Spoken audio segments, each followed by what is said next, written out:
Keseimbangan itu gimana? Apa yang Anda berikan, itu yang Anda dapat.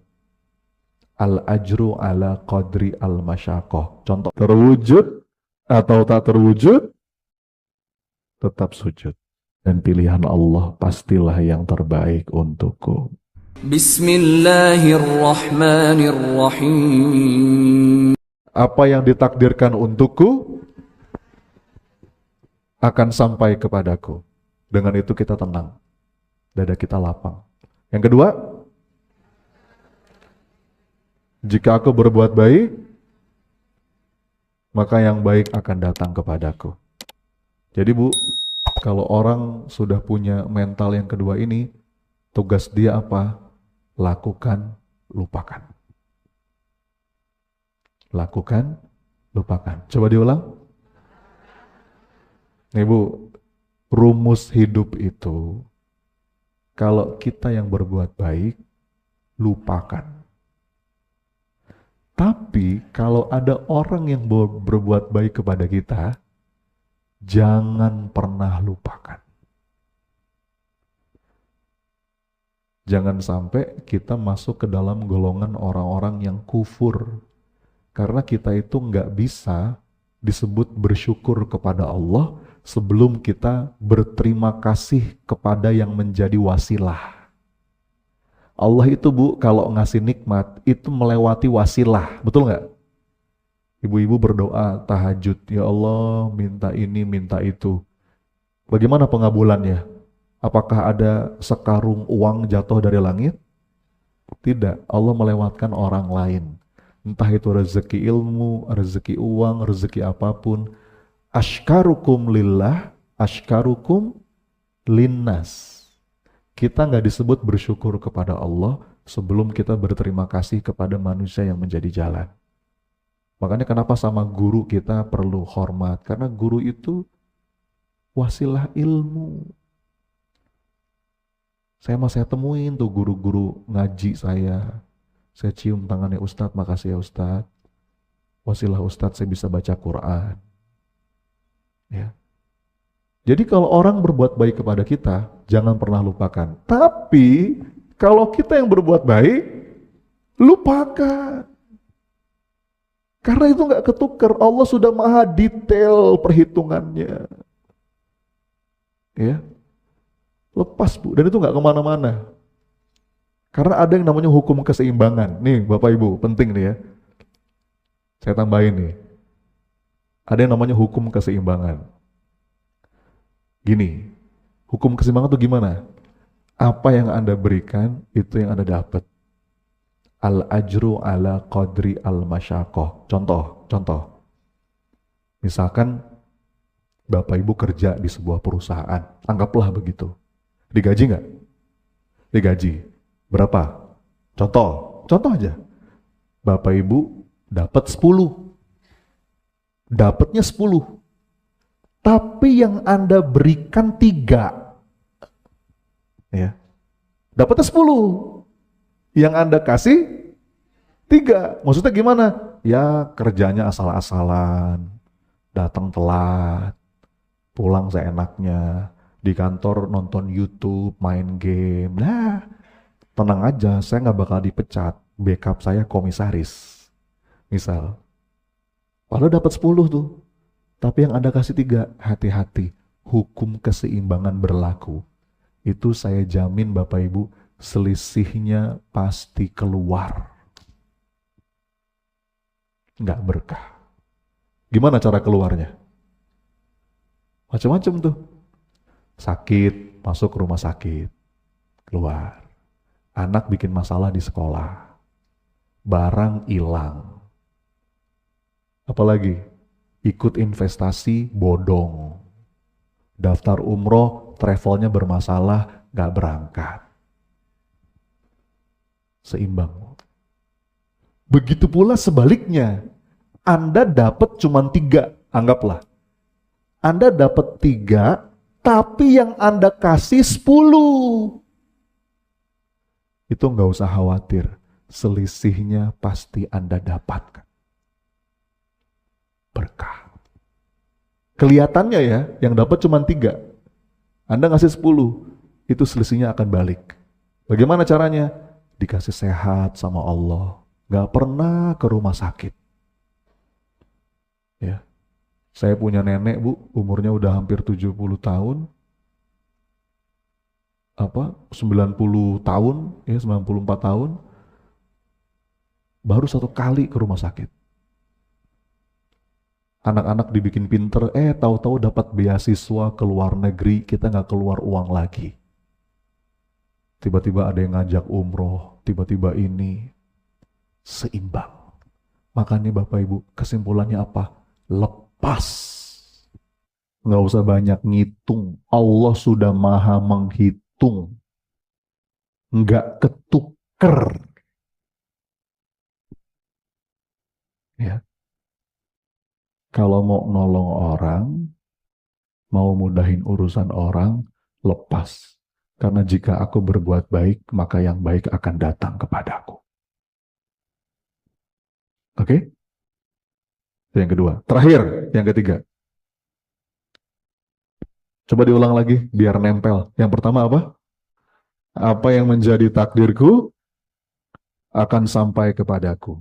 Yang kedua, jika aku berbuat baik, maka yang baik pasti akan datang kepadaku. Itu janjinya Allah. Yang ketiga, yang akan membuat dada kita lapang, keyakinan yang ketiga, hidupku dalam genggaman Allah yang gak pernah salah dan gak mungkin salah. Coba diulang.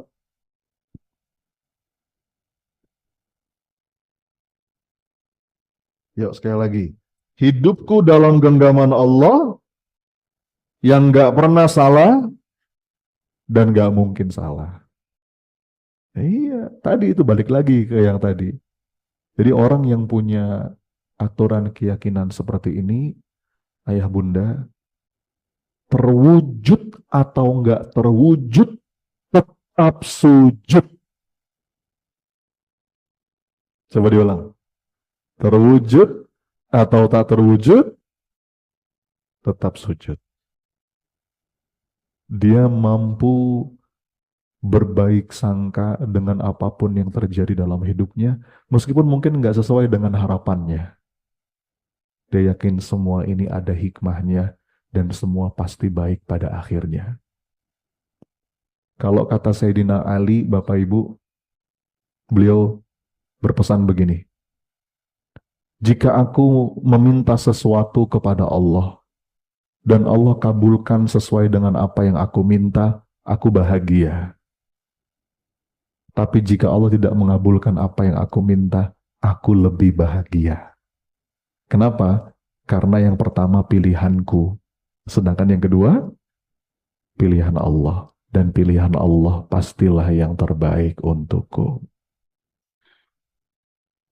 Jadi Bapak Ibu, enteng aja. Allah nggak mungkin salah, Allah nggak pernah salah. Dan hidupku dalam genggamannya.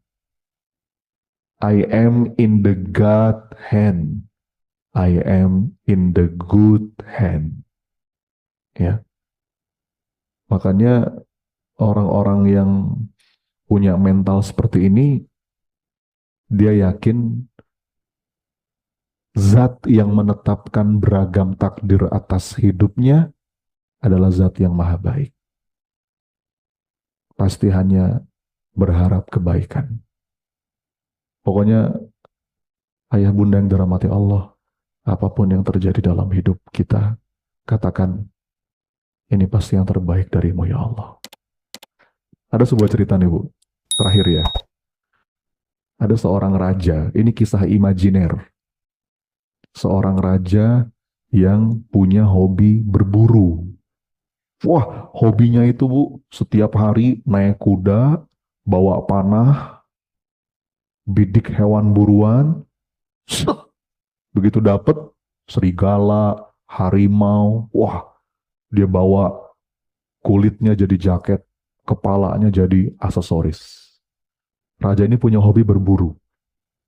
Nah, diceritakan Bapak Ibu, si raja ini punya pengawal kesayangan. Punya apa? Orangnya lugu, orangnya polos. Saking lugunya, saking polosnya, dia sampai dijuluki pengawal husnuzon. Julukannya apa? Kenapa sampai dapat julukan seperti itu? Karena si pengawal ini, Bapak Ibu, pokoknya dia itu ciri khasnya satu. Apapun yang menimpa hidupnya, selalu merespon dengan kalimat, ini pasti yang terbaik dari Allah. Apapun. Contoh, misalkan lagi masak, terus tiba-tiba mukanya kena minyak panas. Aduh, ini pasti yang terbaik dari Allah.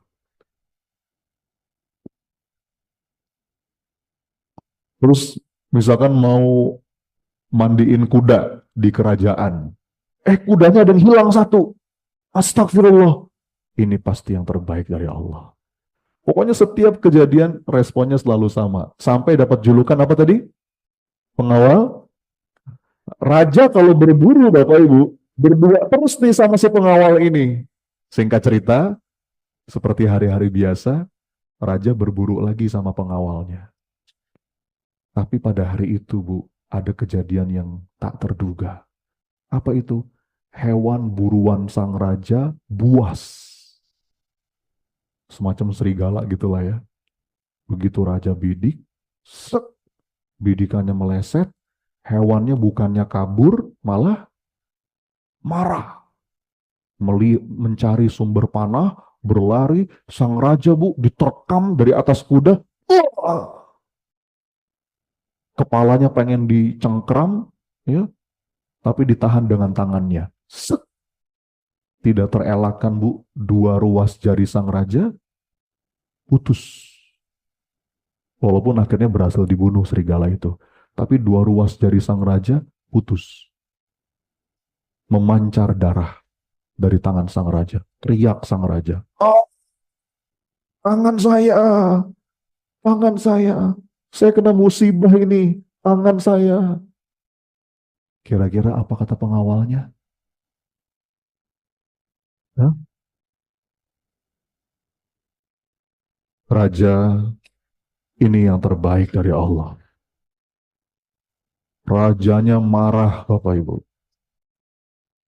Apa kata rajanya? Kurang ajar kamu. Kamu nggak lihat tangan kanan ini. Raja, ini yang terbaik dari Allah. Kurang ajar kamu. Rajanya marah, Bu. Begitu sampai istana, penjarakan dia. Wah, masuk penjara. Masuk penjara ngomong gimana? Ini yang terbaik dari Allah. Istiqomah. Singkat cerita, sang raja dirawat oleh dokter kerajaan. Kata dokter, raja kamu jangan berburu dulu sampai pulih. Tapi rajanya, nggak bisa dok. Saya tuh kalau sehari nggak berburu, saya badan pegel-pegel.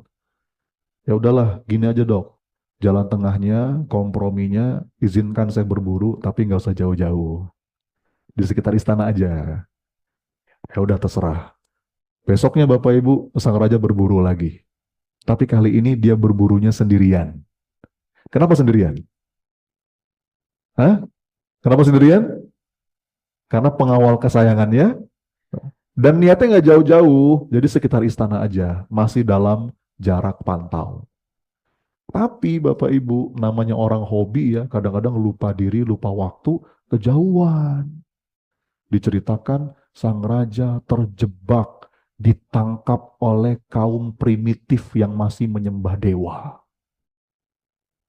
Wah, ketakutan sang raja, ditangkap, diikat di sebuah tiang. Pengen diapain? Ternyata hari itu bertepatan dengan hari Idul Kurbannya mereka. Sang raja mau dijadikan tumbal, dipenggal, disembelih, dicincang, direbus untuk persembahan bagi dewa-dewa mereka. Sang raja diikat, Bapak Ibu, di sebuah tiang, ketakutan dia. Begitu mau eksekusi Bapak Ibu, sebelum algojonya turun, kepala sukunya dulu. Check and recheck. Bersama ulama fikih mereka. Begitu dicek Bu, dilihat tangannya nggak lengkap, marah-marah kepala sukunya. sama anak buahnya. Kalian gak becus nyari persembahan buat dewa. Kenapa kepala suku? Lihat ini, tangannya cacat. Ini nggak memenuhi kaidah fikih. Nggak bisa, nggak sopan sama dewa. Harus yang lengkap, nggak boleh ada yang cacat. Bebaskan dia, cari yang lain. Sang raja, Bu, memandang tangannya dan dia mengatakan, benar kata pengawal saya, ini yang terbaik dari Allah. Saya baru ngerti sekarang. Sang raja menangis, Bu, menemukan hikmah yang luar biasa. Lalu dia berjalan menuju kerajaan. Begitu sampai kerajaan, mana pengawal saya? Bebaskan dia, suruh menghadap saya. Dibuka penjaranya, Bu. Berjalan pengawal ini dengan santainya menghadap sang raja. Begitu ketemu sang raja, cerita sang raja, pengawal, kamu benar, ini yang terbaik dari Allah. Tadi saya begini, begini, begini. Apa kata pengawalnya? Iya raja, ini yang terbaik dari Allah. Tapi aku masih penasaran, kata sang raja. Kenapa kamu masuk penjara? Kamu bilang, itu yang terbaik dari Allah.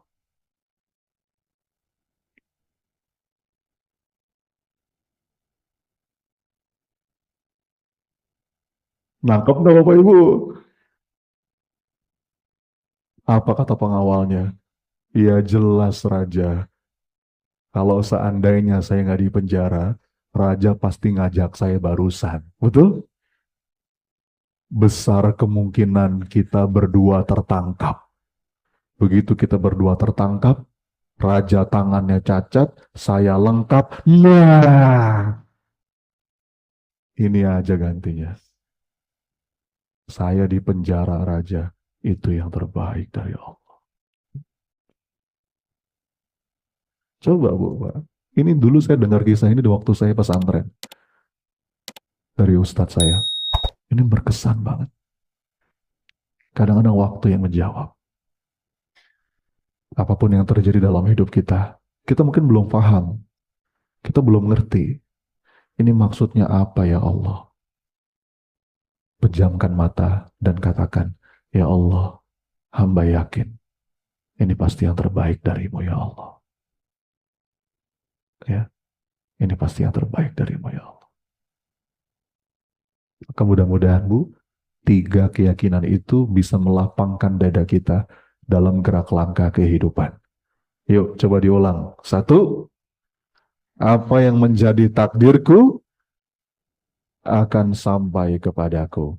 Yang kedua, jika aku berbuat baik, maka yang baik akan datang kepadaku. Jadi, enteng aja Bu, kalau berbuat baik itu nggak usah diingat-ingat. Itu pasti balik. Ya.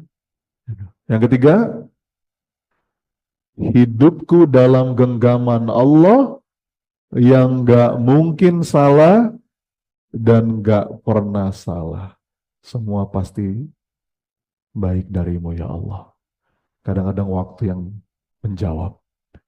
Mudah-mudahan ayah bunda 3 hal ini bisa jadi pegangan kita untuk jadi hamba yang berlapang dada.